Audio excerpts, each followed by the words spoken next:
Amara had only gone to Kumasi for a short visit, leaving her small but warm home in Accra in the care of her older brother, Kwame. She trusted him completely. It was just a few days, and nothing could possibly go wrong. But halfway through her trip, her phone rang. A neighbor whispered that strangers with clipboards were walking around her front yard, measuring and writing things down. Amara felt her chest tighten, but she brushed it off, thinking maybe it was just a mistake. When she finally returned, her heart sank. The locks were changed, the keys were gone, and Kwame stood there with a smug smile. "Don't worry, I took care of everything," he said, as if he had done her a favor. What Kwame didn't know was that this house wasn't just any property. The land had been protected under federal law, tied to their late grandfather's legacy as a conservationist. Selling it wasn't just betrayal, it was a crime. But Kwame, blinded by greed and his growing debts, thought he was clever. He forged her signature, signed shady papers, and bragged to his friends that by the end of the week, he'd be rich. Amara stayed silent, her anger burning beneath the surface. She knew patience was her weapon.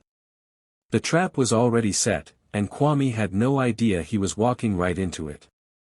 What he thought was his biggest victory was about to become the biggest downfall of his life. Kwame had always believed he was the man of the family. He walked with his chest out, spoke with authority, and often reminded everyone that without him, the household would fall apart. But behind the loud voice and proud face was a man drowning in debt. He owed money to friends, loan sharks, and even strangers who had once trusted him. Every day, the pressure grew heavier, and every night he lay awake, wondering how to escape. So when a wealthy businessman approached him with an offer for Amara's house, the temptation was too strong to resist. The buyer wanted quick answers and promised more money than Kwame had ever seen in his life. All he had to do was sign a few papers and hand over the keys. Kwame's mind raced. This was his chance to prove he was more than a broke older brother. He imagined himself paying off debts, buying a flashy car, dressing in expensive suits, and finally being respected in the community. The thought of all that money made him blind to everything else. He didn't hesitate. He found Amara's documents, studied her signature, and began to practice. Night after night, he traced her handwriting until it looked almost perfect. Then with a shaking hand but a greedy heart, he forged her name and sealed the deal. He felt powerful, untouchable, even clever. He told his friends that by the end of the week, he would be swimming in money. They laughed and cheered him on, and Kwame's pride swelled even bigger. But Kwame had no idea what he had truly done. He thought he had fooled the buyer, the lawyers, and even Amara. What he didn't know was that the land he sold wasn't just any piece of property. It was protected under a government preservation act, tied to their late grandfather's work as a conservationist. The soil itself was classified, the boundaries guarded by law, and any attempt to sell it was more than just fraud, it was a federal crime. Kwame didn't care to ask questions, and he didn't want to know the truth. All he saw was the fat paycheck, the life of luxury waiting for him. He didn't realize that every step he took was pulling him deeper into a trap that he could never escape. He didn't see the danger building behind him like a storm. Amara, on the other hand, had stayed silent, watching and waiting. She could see through her brother's fake confidence, his sudden laughter, and his strange meetings with strangers. She knew something was wrong, but she also knew patience was her weapon. Kwame was building his own downfall brick by brick. And while he dreamed of riches, he was blind to the truth. His greed had already turned him into his own worst enemy. The morning of the closing felt like the biggest day of Kwame's life. He had picked out his flashiest suit, the one that made him look like a man of power, and polished his shoes until they gleamed. As he strutted into the lawyer's office, his heart raced with excitement. This was the moment he had been waiting for, the day his debts would vanish, and his new life as a wealthy man would begin. He imagined the whispers in the neighborhood, people calling him successful, people finally respecting him. He smiled at the thought of Amara's shocked face when she realized he had outsmarted her. Inside the room, the atmosphere was heavy with importance. The buyer sat across the table, flanked by his lawyers. The thick stack of documents sat in the center, and the pens were already lined up neatly. The money was waiting in escrow, locked and ready to be released as soon as the signatures hit the page. Kwame leaned back in his chair, tapping his fingers, grinning with the confidence of a man who believed he had already won. The buyer looked at him carefully and asked, "Are you sure there won't be any problems?" Kwame smirked, his voice smooth and full of pride. "Trust me. Everything is handled. No problems at all." His hand hovered over the pen, ready to seal what he thought was his victory. But before the ink could touch the paper, the sound of heavy boots echoed through the hallway. The noise grew louder, sharp and commanding. Everyone in the room paused. The lawyers exchanged nervous glances. The buyer frowned, sensing something was wrong. Then, with a sudden crash, the doors burst open. 4 U.S. Marshals stormed in, their uniforms crisp, their badges gleaming under the lights. The entire room froze. Kwame's smile faltered as the lead marshal stepped forward, his voice strong and steady. "Nobody move." The room fell into complete silence. The buyer's face went pale, the lawyers stiffened in their chairs, and even the air felt colder. Kwame's hand, still holding the pen, began to tremble. The marshals scanned the table, their eyes sharp and unforgiving. The lead marshal placed a thick folder down, the sound of it hitting the wood echoing like a warning bell.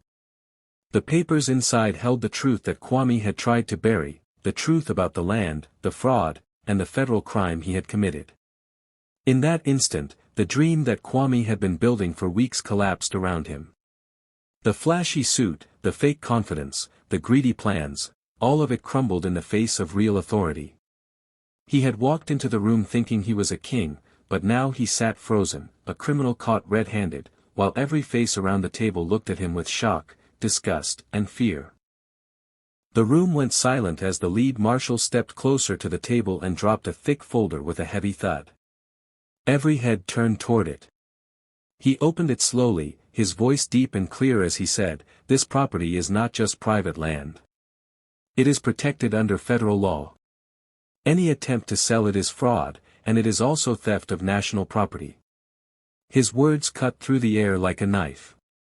Kwame's hand, still clutching the pen, froze mid-air. His fingers shook as the weight of those words sank in. The confident smile he had worn all morning vanished, leaving only fear on his face. The buyer, who had been sitting back with a smug grin of his own, exploded with rage. He slammed his fist against the polished table so hard that the pens rolled off. "What is this nonsense? You told me everything was fine. Do you know how much money and time I've put into this deal?" His voice boomed across the room, but Kwame couldn't answer. His mouth opened, then closed, as if the words had been stolen from him. The buyer's lawyers leaned back, their faces grim, already realizing they had walked straight into a scandal. And then, from the corner of the room, a calm voice broke the tension. Amara, who had been standing silently, finally stepped forward. She had been tipped off days earlier and had chosen to wait for this exact moment. Her eyes locked onto her brother's trembling figure. She didn't shout, she didn't cry. She spoke softly, and that softness cut deeper than anger ever could. "Did you really think," she asked, "that selling what isn't yours could end any other way?" Kwame's head dropped as if the strength in his body had drained out of him. His face was pale, his chest heavy with shame. The buyer turned his fury on him, pointing a finger and shouting about betrayal, wasted time, and ruined deals. The lawyers began gathering their papers quickly, no longer interested in defending a man who had dragged them into a federal mess. The marshals stood tall, their presence filling the room with unshakable authority.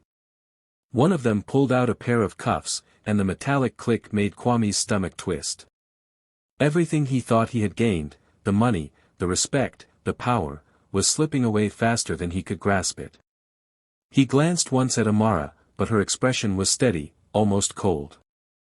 In that moment, the truth became undeniable. Kwame hadn't just tried to cheat his sister. He had tried to cheat the law, the government, and his own family's legacy. And now, with everyone watching, his downfall was no longer a secret. It was written in every shocked face, every accusing eye, and every echo of the marshal's words that still hung in the air. The buyer who had walked into the room smiling with confidence now looked like a storm ready to break. His face turned red, his jaw tightened, and his eyes burned with fury. He slammed his hand on the table, making everyone jump. "Do you even understand what you've done? Do you know how much time you've wasted? Do you know how much this could cost me?" His voice was sharp and angry, echoing off the walls, each word heavy with rage. For a moment, it felt like his anger filled the entire room, pressing down on everyone present. Kwame opened his mouth to answer, but nothing came out. His tongue felt heavy, his throat dry. He stammered, searching for excuses, but the words wouldn't form. The same man who had walked in boasting and laughing now sat there trembling, his palms sweaty, his body frozen. Just minutes ago, he was seconds away from signing papers that he thought would make him rich. Now, those same papers had become evidence of his crime. He had fallen from potential millionaire to criminal suspect in the blink of an eye. The buyer's lawyers were quick to react. Their faces were tight with frustration and disappointment as they shoved files and pens back into their bags. They didn't even look at Kwame anymore.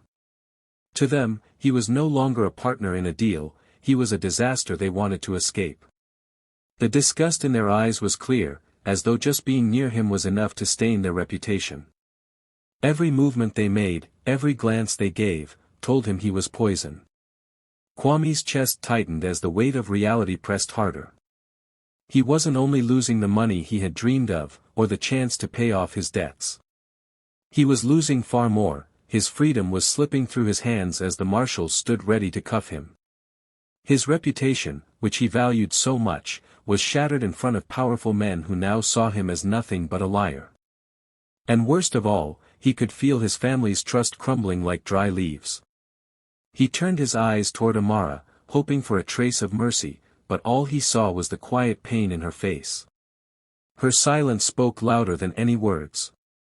She didn't need to say she was disappointed. He could feel it in his bones. In one reckless act, he had destroyed everything that tied him to his family, everything that made him proud, everything that gave him dignity.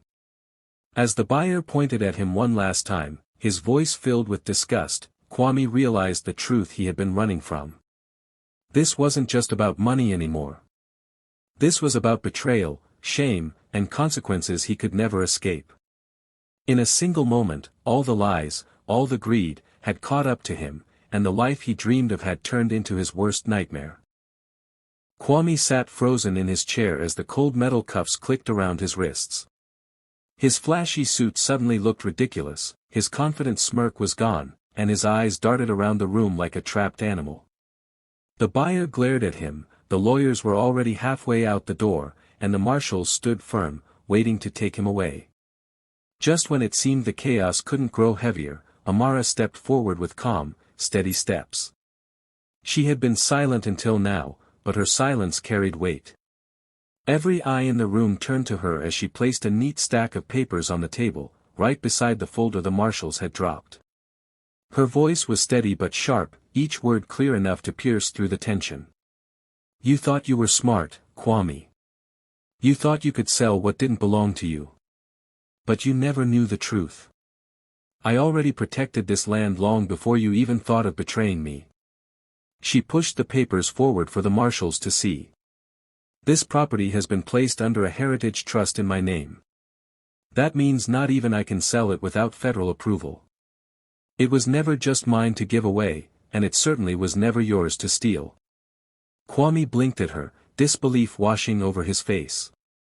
He had thought he was playing a clever game, sneaking behind his sister's back. But now he realized she had been 10 steps ahead of him the whole time. Amara's foresight had blocked every path he thought he had. His jaw tightened as the truth sank in, he had never stood a chance. Amara's tone softened, but her words carried more power than any anger could. She looked him in the eye and said, "This home was never just bricks and land. It was a promise. A promise made by our grandfather, who spent his life protecting it. He believed this land was a gift for the future, not a prize to be sold off for greed. I honored that promise, but you tried to destroy it. The room fell into complete silence. Even the buyer, who had been shouting minutes earlier, lowered his eyes, suddenly aware he was standing in the middle of something bigger than money. The marshals glanced at the papers and nodded, confirming what Amara had revealed. The weight of her words hung in the air like a judgment no gavel could match. Kwame's shoulders slumped. For the first time, his arrogance vanished, replaced by regret and shame. He had not only broken the law, he had broken the memory of the man who raised them, the man who trusted them to carry his legacy. He had betrayed his sister, his family, and his blood. Amara stood tall, her face calm and strong. She wasn't gloating, she wasn't triumphant. She was simply standing in the truth, and that truth was more powerful than anything Kwame had imagined. In that moment, the whole room understood, the land was not just property, it was history, legacy, and promise. And Amara had chosen to protect it at any cost. The news of Kwame's arrest spread through the community faster than fire on dry grass. By evening, everyone seemed to know. Neighbors stood in little groups outside their gates, whispering his name. Some shook their heads and muttered that Kwame got exactly what he deserved. Others sighed and said they felt sorry for him, that greed had clouded his judgment. But not a single person dared to defend what he had done. His betrayal was too clear, too shameful, and too public. At home, their mother wept uncontrollably. She sat on the edge of her bed, clutching a photo of Kwame as a boy, unable to believe that the son she had raised with love had grown into a man who tried to steal from his own sister. "Where did I go wrong?" she cried again and again. The sound of her sobs filled the house, and it broke Amara's heart. Yet even in her pain, Amara understood that her brother had made his own choices. No one could force him into greed, he had walked that road himself. Amara, meanwhile, stood strong.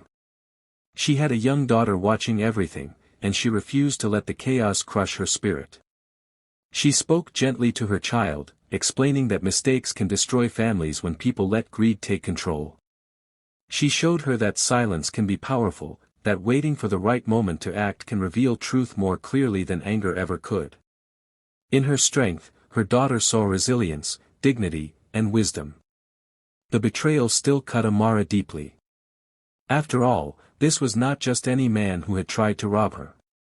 It was her brother, the boy she had once trusted with her secrets, the man who had promised to protect her when they were young.